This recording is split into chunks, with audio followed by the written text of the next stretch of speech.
تعالوا نعمل أكلة ولادنا بيحبوها، وبما إني يعني بندور في دفاترنا يعني تعتبر إيه، بنفضي التلاجة كده، إحنا آخر الشهر أو في مصيف أو أزمات أو كده، فدورنا في التلاجة لقينا الحاجات اللي هقولك عليها.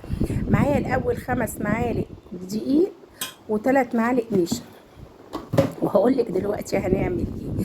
هدوبهم، هحط كوبايه ونص ميه من الحنفيه، ميه عاديه، وهدوبهم كويس جدا. تمام. دوبيهم بحيث ان ما يبقاش فيهم تكتلات. الاكله دي احنا بنعملها بمختصر الطريق، اكله اولادنا بيحبوها. هي البشاميل. البشاميل هنعملها بطريقة سهلة، مش هنسلق مكرونة ولا هنحمر دقيق، لا هقولها لك بأبسط الطرق. احنا هندوب النشا والدقيق وهنحطها على نص شوربة.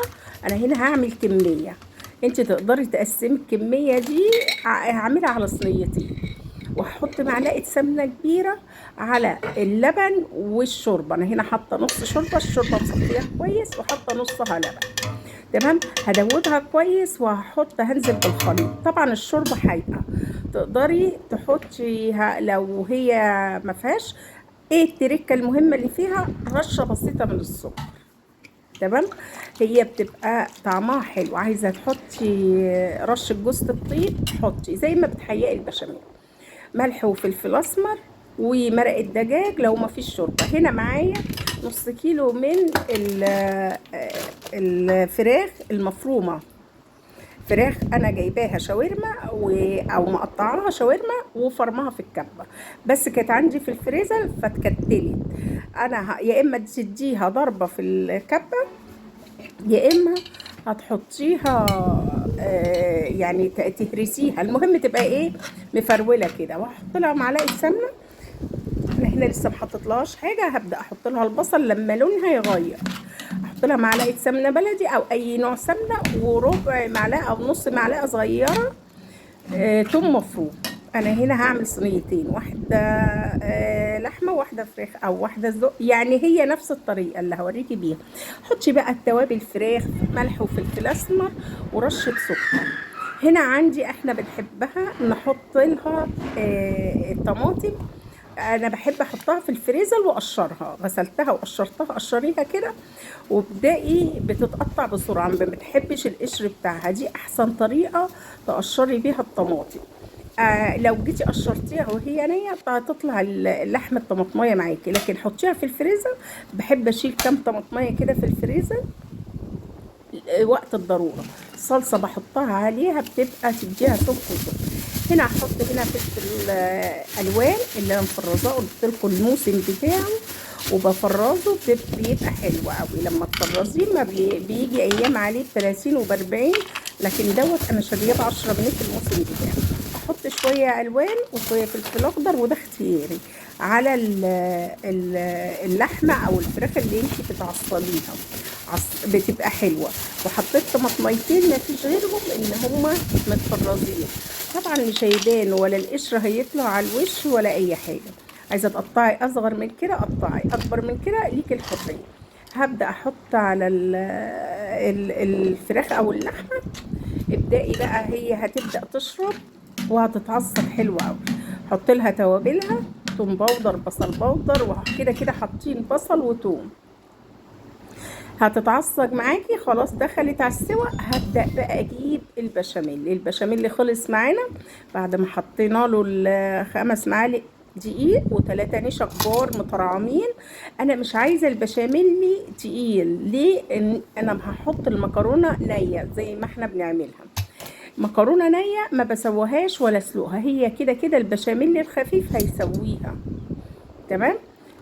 اهو هحط كبشتين كبار في قعر الصينيه، وابدا احط بقى المكرونه هحط نصها. انا عندي هنا نوعين مكرونه، النوع اللي هو اللي لقيته عندي في درج المطبخ. هحط النوع المعوج ده، اي نوع مكرونه انت بتعودي عليه.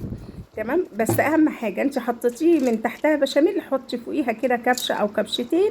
طبعا هي سايله البشاميل دي بيعتمد عليها في سوى المكرونه وحقيقه وكل حاجه. اسويها وابدا احط الفراخ او اللحمه بتاعتي، تبداي تحطيها. تمام كده، سويها كويس جدا وابداي بقى حطيها. هتديكي ليه بحط البشاميل فوق المكرونه؟ عشان ما يفصلش، اما اجي اقطع حته البشاميل تبقى ماسكه معايا اللحمه مع المكرونه مع البشاميل. هو ماده الربط ما بين المكرونه واللحمه او التعصيج اللي انت هتحطيه. تحطي صدق ماشي، تحطي لحمه مفرومه، كبد وقوانص تقطعيها صغيره وتحطيها. اي حاجه في التلاجة بتحطيها. البشاميل اللي احنا بنتعامل معاها كانها جلاش، زي الجلاش كده، ما بتحبي تحشيه اي حاجه بتحشيه. حطي بقى على الوش، حطيتي اللحمه المفرومه والتعصيج حطيتيه في النص، حطيت عليه برضو كبشتين بشاميل، وحطيت بقيه المكرونه. اي نوع مكرونه عندك، اسباجيتي ينفع وبنفس الطريقه، وهوريها لك هتطلع مستويه وخطيره. التركه المهمه بقى هتدخليها هنا، كان القمع بتاع الكاتشب وقع، هتدخليها الفرن تشمع وتستوي، تخش على السوا. عندك اختياري، يا تدهني وشها صلصه، يا تدهني وشها كاتشب، يا تدهني وشها موتزاريلا. مش هوقفك على حاجه. ما عندكيش موتزاريلا وغاليه، حطي كاتشب.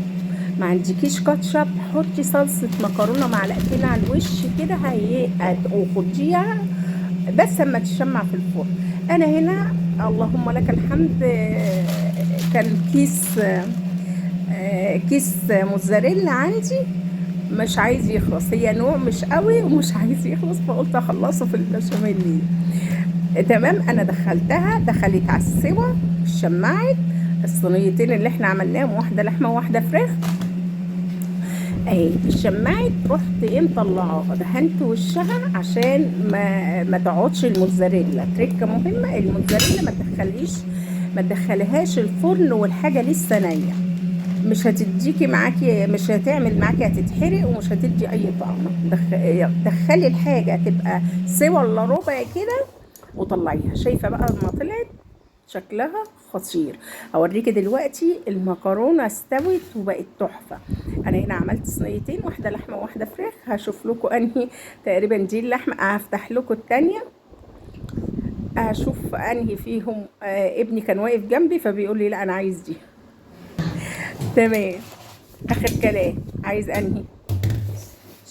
ماشي تمام. عايز دي ولا دي؟ خلص. فهنفتح واحدة ونشوفها. هوريكي المكرونة ازاي المكرونة طالعة مستوية، ولا سلقنا ولا عملنا حمرنا دقيق في سمنة ولا الكلام ده. انا حطيت معلقة سمنة بلدي الشوربة واللبن. ولو عندك قشطه محوشاها من وش اللبن بعد ما تستوي، بعد ما يستوي البشاميل بنفس الطريقه. دي انجح طريقه تعملها البنوتات اللي لسه. طبعا بعد ما لسه هقطع التانية قال لي لا انا عايز بالتانية. طيب ماشي. فدي انجح طريقه للبنوتات اللي بتكلكع معاها البشاميل. لا، اضربي الدقيق والنشا على البارد، ميه من الحنفيه. تمام. وحطيه بعد ما يغلي اللبن. عايزه تعمليها بلبن بس تمام، عايزه تعمليها بشوربه ولبن. هنا انا حطيت بيض على الوش من غير بيض ولا تحمير دقيق ولا سلق مكرونه. تمام كده. هتعمليها بمنتهى السهوله، هتاخد معاكي 10 دقايق. شايفه المكرونه مستويه وخطيره اهي. حطي بقى كاتشب. طبعا احنا عاملين ومنزلين طريقه الكاتشب كذا يعني في كذا فيديو. الكاتشب ده احنا عاملينه في البيت. هنفتح الازازه كويس هنحط اهو. بصي خطير كاتشب ده في البيت، الازازه بس اللي كنت شارياها اهي. بصي المكرونه مستويه وخطير. ابني واقف جنبي. تمام. تحفه. اعمليها بالطريقه دي. ولو وصلتي معايا لحد هنا يا قمر ما تنسينيش لايك، اشتراك، شيصيني كده. شيري على قد ما تقدري. بقدم محتوى سهل وبسيط اتمنى ينال اعجاب حضراتكم. بصي المكرونه مستويه ومفتحه وخطيره وما خدتش حرفيا 10 دقايق معي. اتمنى لكم الخير والسلامه.